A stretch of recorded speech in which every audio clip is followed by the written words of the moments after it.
Okay, day 1 på vloggen. Day 1 in the video logging. Today I learned a lot about how hard it is to communicate in English.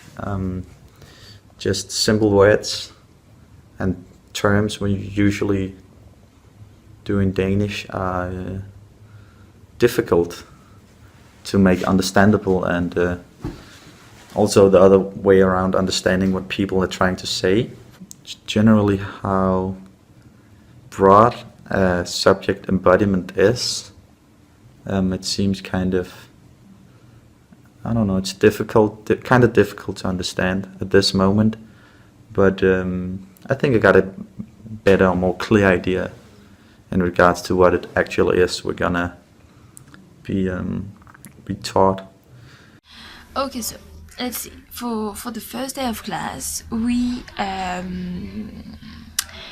discussed a lot in groups about what embodiment was and how we could relate that to our studies.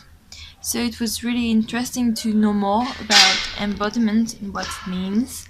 And we also discussed a lot about the difference between our profession, to know more about nurses and physio and the PMT. So we learned a lot from the others, yeah, for sure. I learned a lot about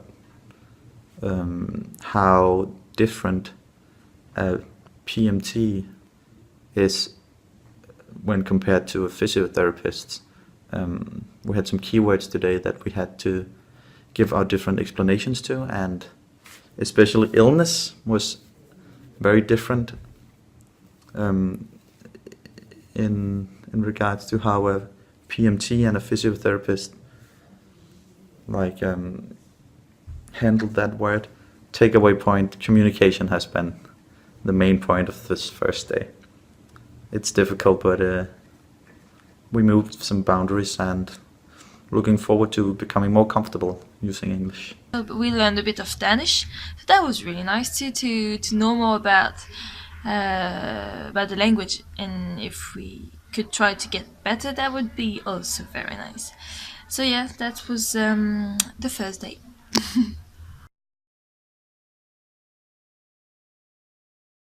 Today we had, in the class, we had to do a lot of exercises with touching each other, and while you had closed eyes. And I remember thinking to begin with, oh no, this is going to be super awkward and uncomfortable.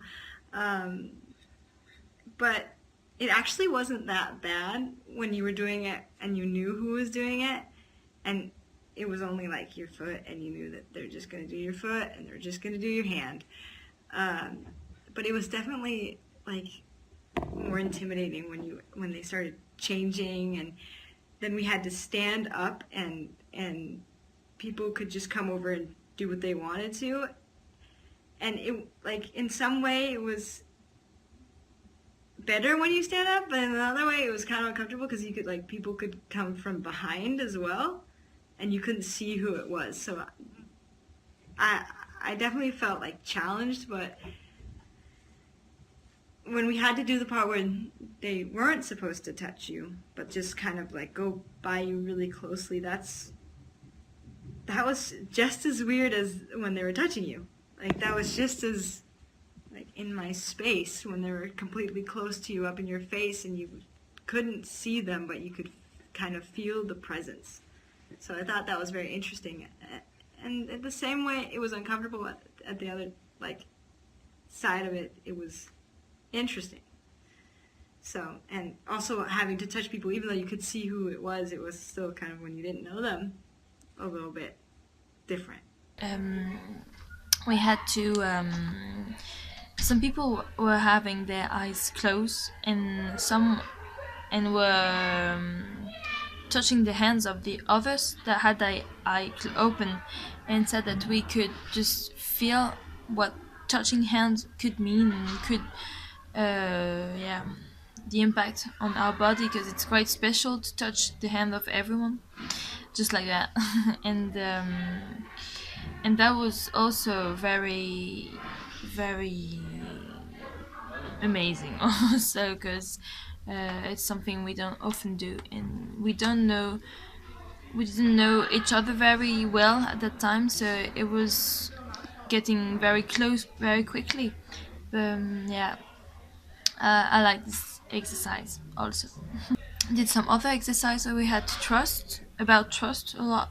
Like we had to guide people who were having their eyes closed.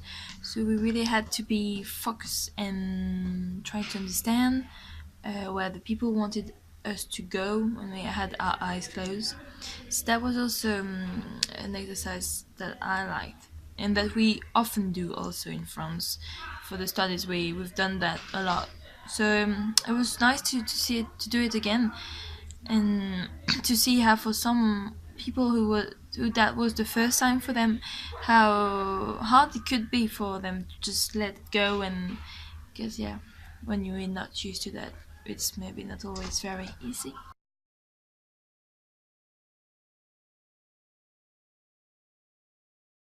About phenomenology. So yes, for that we first began with a card game.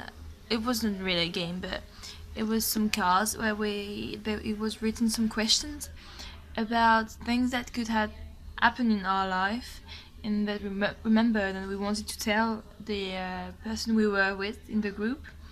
And it was very personal question. We were very close at that time, like, 'cause we could say some things about us that could be, yeah, personal. And so we also then did a lot of exercise about the body awareness, and try to see how do we sit, how do we stand, how do we lie down, what is first to be in a good position, and then try to see how we could be in a position where that hurts, to understand about what it means to have a body that is not only joy, is also about hurting, and you can't even sit. So just to try to feel what patient could feel, and that was really amazing.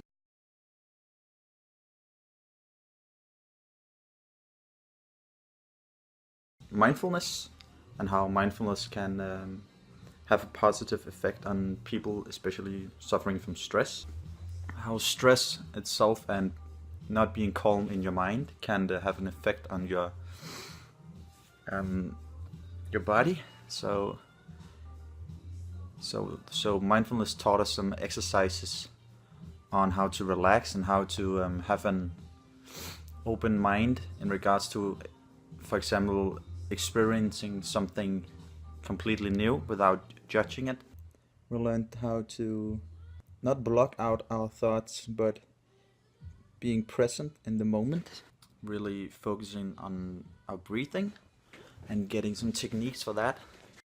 Today we have talked about body image, and we have talked about the model. It's a model where the body image explains how body image might be conceived. And there's three concepts in this model. There is body reality, body ideal, and body presentation. And the body reality is about it's an objective description. It's constantly changing in both health and illness. And there's body ideal, and it's about the body size and the functions and smells. It's framed by the society, and there's body presentation, and it's appearance of the individual. It's about how we pose and how we dress, and yeah, something like that. And then there is in the middle the self-esteem. So it's about how the three concepts affects our self-esteem.